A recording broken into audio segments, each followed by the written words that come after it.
Alright, we are back and welcome sa akin channel. For today's video, i-share ko sa inyo itong application na ito na makakatulong sa inyo kapag nawawalan na kayo ng tiwala sa mga kalibin or mga partner nyo dyan, at sa mag-aasawa na ayaw ibigay yung password sa Facebook.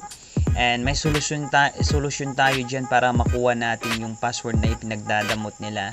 And kung bago ka pa lang sa channel ko, ay huwag mong kalimutan mag-subscribe, hit the notification bell para ma-update ka sa mga ganitong content ng video. At pakipull watch yung video para masundan mo at mapagana mo ng 100%. Okay, ito yung application na gusto kong i-share sa inyo. Hacker Keylogger, okay. Hacker Keyboard. So ituturo ko sa inyo paano natin i-set up ito at mapa-working ng 100%. So ilalagay ko yung link nito sa description ng video at kayo na po yung magda-download, and which is nakapag-download na ako nito. And open natin para makita yung dashboard or yung interface ng app na ito. And then ituturo ko sa inyo paano natin ito i-set up ng maayos. Okay, so once na may download nyo na at may install nyo itong application na ito, so paki-watch ng mabuti yung setup natin para mapagana nyo. And tap natin tong 3 dots sa right corner, yan. And choose naman natin tong settings, okay. I-tap natin yan.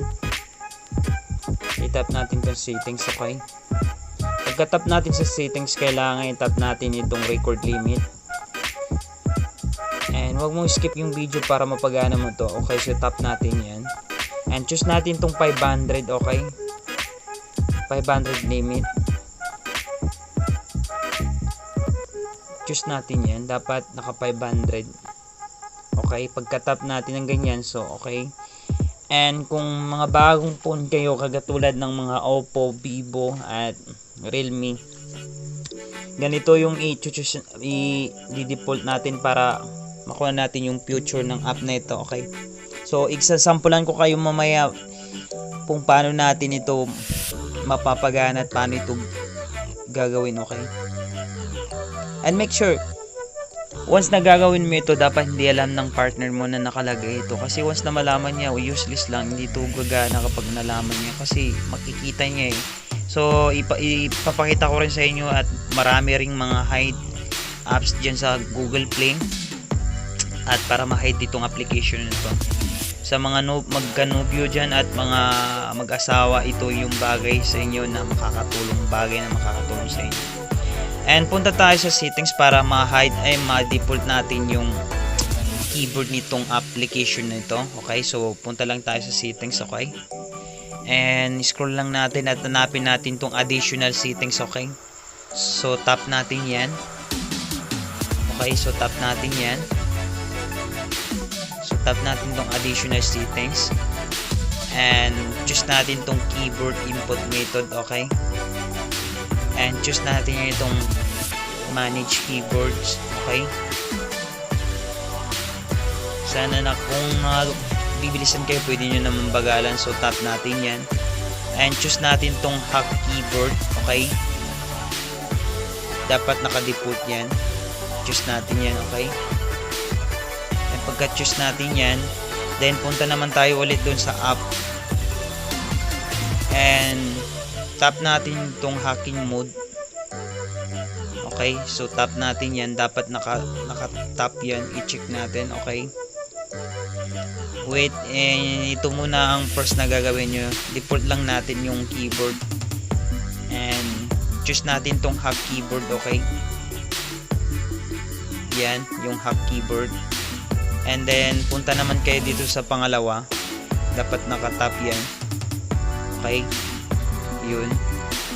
And ganitong gagawin natin, okay. So once na naka-active na yung hack keyboard, so mapapalitan na yung keyboard natin, okay. So paki-watch ng mabuti para makita nyo at masundan nyo ng maayos. Then exit tayo dito sa app. At dito na pupunta yung trick natin dito, paano natin malalaman, okay. So example lang ko kayo, okay. I-watch ng mabuti. Then dito na tayo sa keyboard, okay. So nakikita nyo, ito yung ipapakita ko lang sa inyo, okay. So hanapin ko lang, okay.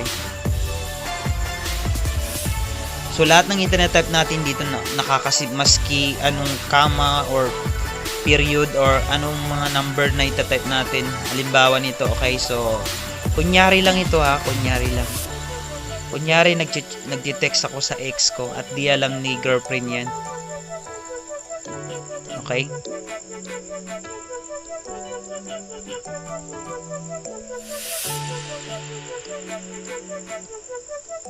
So ipapakita ko sa inyo mamaya, okay? So buburahin ko itong text ko, okay? Excuse. Buburahin ko yan. And then tignan nyo ito, nabura na yun, okay? So hindi na yun makikita, nabura na, okay?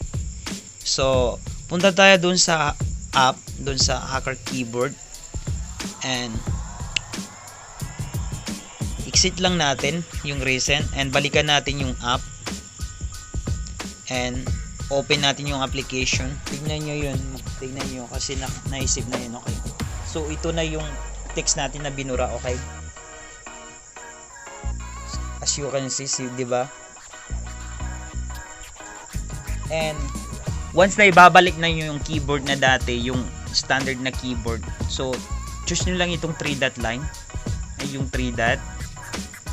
Okay, so i-tap nyo ulit and punta kayo sa settings ulit. And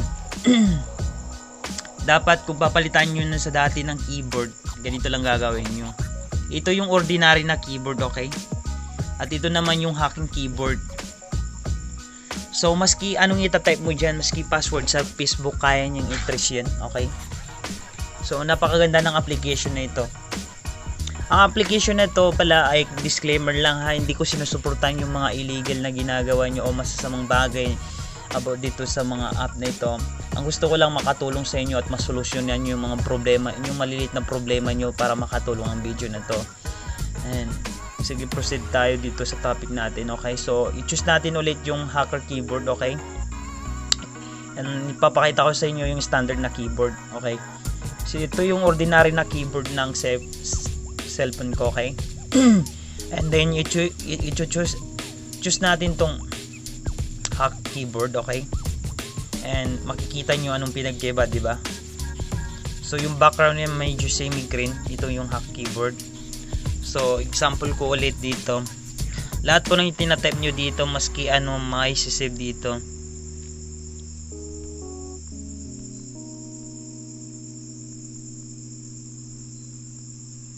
So yun, kunyari lang yan, okay? So pinapakita ko sa inyo.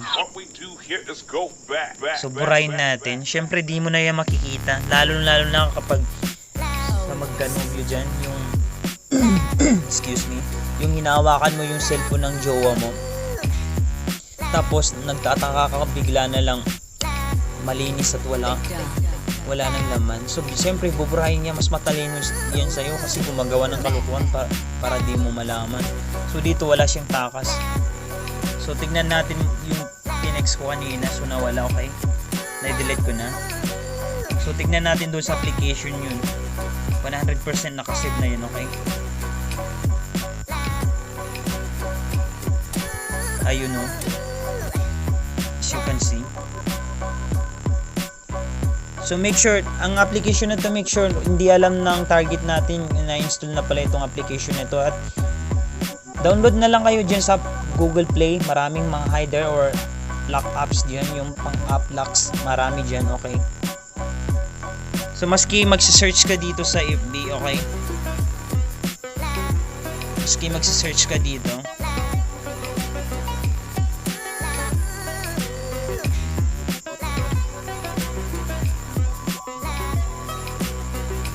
maski i-search mo dyan, nakaka-type doon, okay? So exit lang natin yung app kanina, yung tignan nyo, okay?